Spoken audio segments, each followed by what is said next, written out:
जी बच्चों, हमारा जो आर्टिकल है वो है gravitational waves.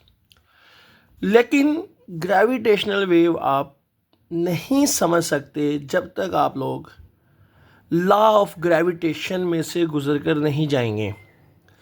Law of gravitation आपने पढ़ा हुआ है कि ग्रेविटेशनल फोर्स जो है हर बॉडी दूसरी बॉडी पर लगाती है जिनका मास है।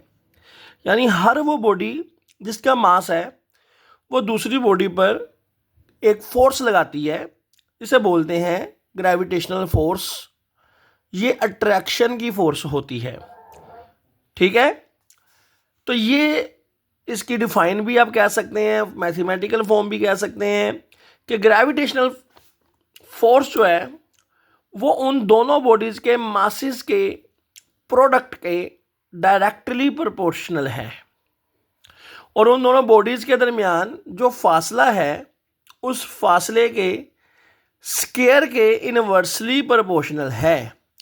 यानी हर मैसिव बॉडी जिसका मास है वो दूसरी बॉडी को अट्रैक्ट करेगी, एक अट्रैक्शन की फोर्स लगा के, फोर्स ऑफ ग्रेविटेशन लगा के, और वो जो फोर्स है वो दोनों बॉडी के मासेस के प्रोडक्ट के डायरेक्टली प्रोपोर्शनल है और उनके दरमियान फासले के स्केयर के इनवर्सली प्रोपोर्शनल है।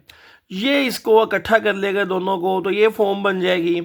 अगर इक्वल को इसको ख़त्म करके इक्वल फॉर्म में ले जाएंगे, प्रोपोर्शनल को ख़त्म करके, तो ये फार्मूला बन जाएगा Gmm/d² या r²। क्वेश्चन ये है, why this force generate, why this force act, why this force occurs. ये फोर्स लगती क्यों है? Silence bye Newton. न्यूटन इसके ऊपर खामोश है।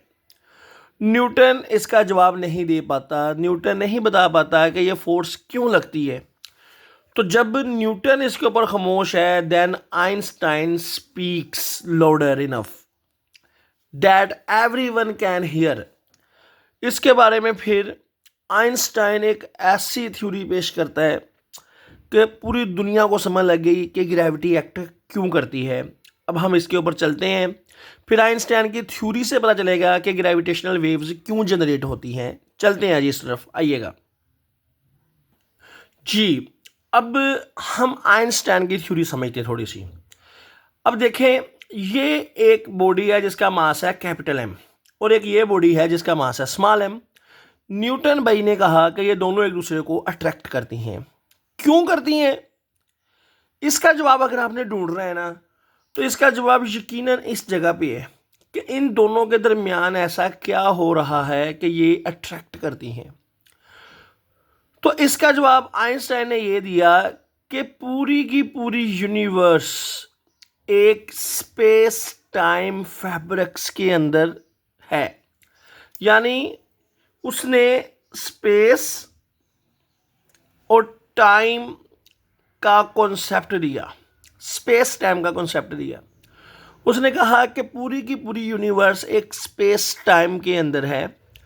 फॉर एग्जाम्पल, अगर मैं इस बॉडी को इस स्पेस टाइम फैब्रिक के अंदर रख दूं, आप ऐसे समझें जैसे कि एक कपड़ा है, उसको मैं चारों सिरों से ऐसे बांध दूं, तो एक बड़ी बॉडी रख दूं दरमियान में, तो जाहिर बात है इस स्पेस टाइम के अंदर, इस कपड़े के अंदर थोड़ा सा डेंट पड़ जाएगा, गहरा हो जाएगा, एक दरमियान में ये हिस्सा बेंड हो जाएगा। तो इस बॉडी की वजह से जो बेंड पड़ेगा ना, तो उस बेंड की वजह से ये बॉडी जो है ना खुद ब खुद ही उधर को मूव करेगी। यानी उसने कहा कि ग्रेविटी की फोर्स असल में जो जनरेट होती है वो इस स्पेस टाइम फैब्रिक के अंदर जो डेंट प्रोड्यूस होता है उसकी वजह से दूसरी बॉडीज जो है इस बॉडी की तरफ अट्रैक्ट करेगी। जिसका जितना ज़्यादा मास होगा स्पेस टाइम के अंदर बेंट उतना ही ज़्यादा आएगा, उसकी ग्रेविटी उतनी ही ज़्यादा स्ट्रोंग होगी।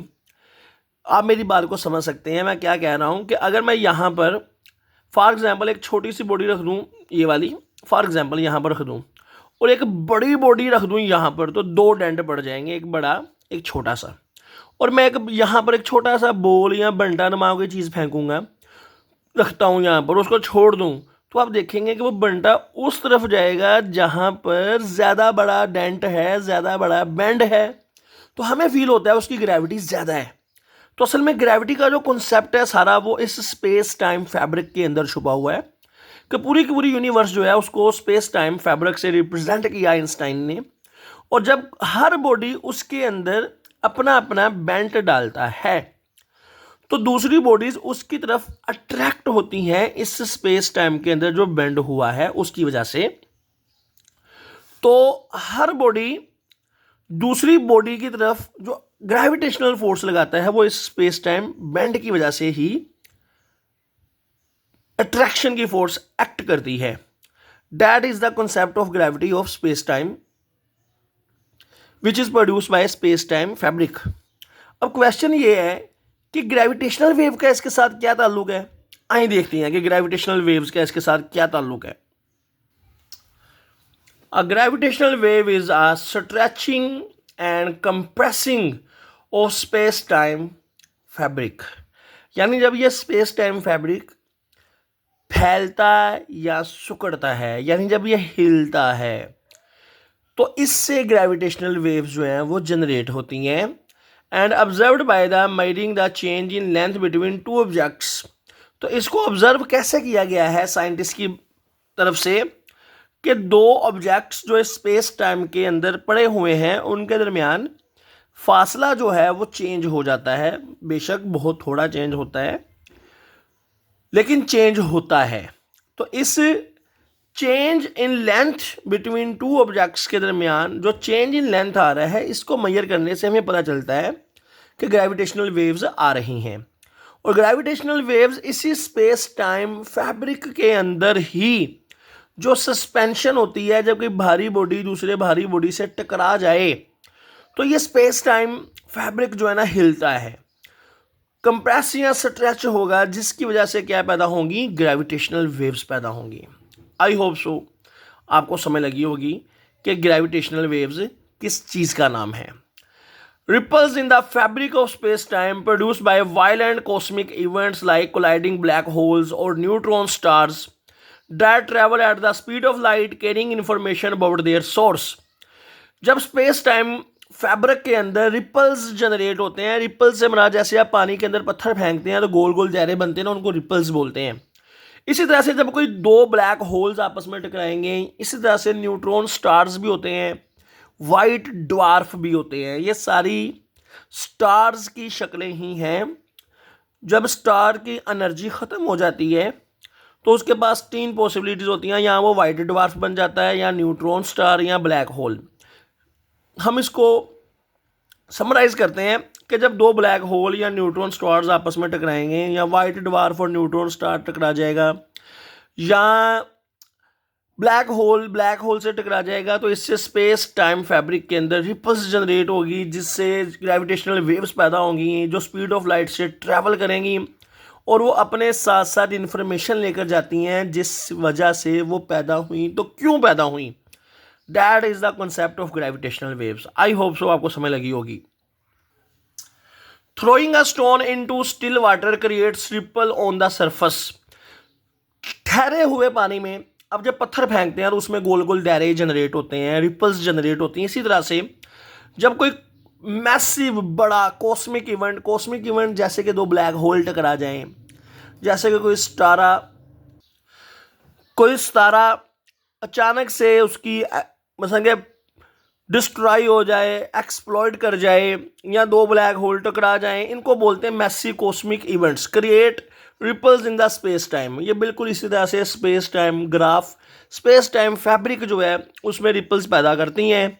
दीज रिपल्स यानी ग्रेविटेशनल वेव्स, GWS से बनाता है gravitational waves, travel outward and can be detected by observatories on earth revealing the source and nature of the event. तो बेटा इंसानों ने इनको डिटेक्ट करने के लिए कुछ आलात बनाए हैं जिनको बोलते हैं ऑब्जर्वेटरीज, यानी अभी तक 2-3 बन चुके हुए हैं जिसका नाम हम आगे जाके पढ़ेंगे, लिगो, विडगो, इस तरह के उनके नाम हैं, वो हम आगे जाके पढ़ेंगे। तो इंसान इनको स्टडी कर सकता है, ज़मीन पर उनका सोर्स ये क्यों पैदा हुई वो भी पढ़ सकता है, नेचर उनकी नेचर कैसी है ये भी स्टडी कर सकता है, ये आगे हम पढ़ेंगे।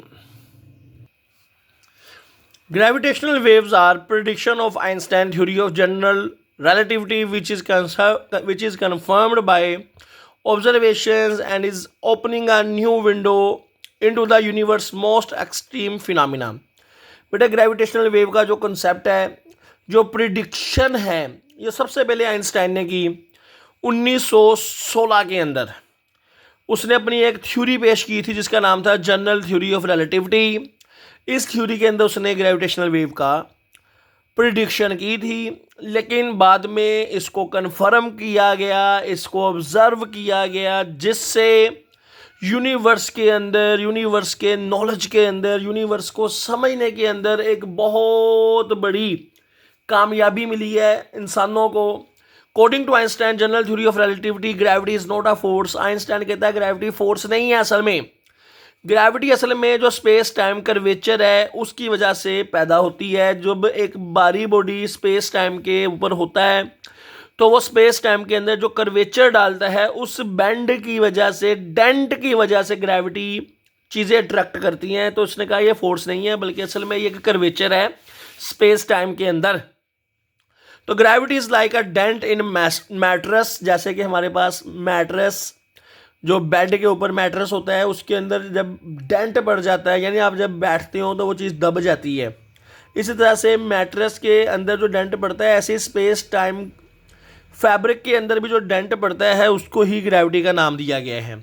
Heavy thing warp the space around them and that is why we feel gravity. भारी चीज़ें जो हैं वो स्पेस टाइम फैब्रिक को टेढ़ा करके, बेंड करके, डेंट डाल के कर्वेचर कर देंगी, टेढ़ा कर देंगी, जिससे हमें ग्रेविटी का एहसास होता है।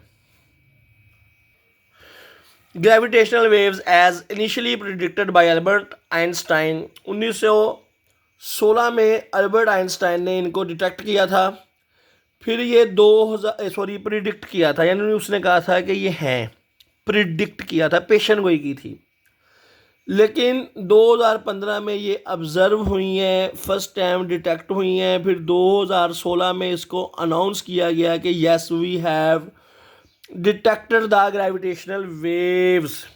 ठीक है, और ये जो ग्रेविटेशनल वेव्स हैं जी, ये दो न्यूट्रॉन स्टार्स के टकराने की वजह से जनरेट हुई थी। ठीक है, तो ये MCQs में आ सकती हैं कि 2015 में डिटेक्ट हुई हैं जी, 2016 में फिर इसको अनाउंस किया गया कि हमने ये डिटेक्ट कर ली हैं ग्रेविटेशनल वेव्स, और ये दो न्यूट्रॉन स्टार्स के टकराने से पैदा हुई थी। ये है जी डिटेक्शन के हवाले से। और ये सबसे पहले 1916 में आइंस्टाइन ने इसकी कॉन्सेप्ट दिया था।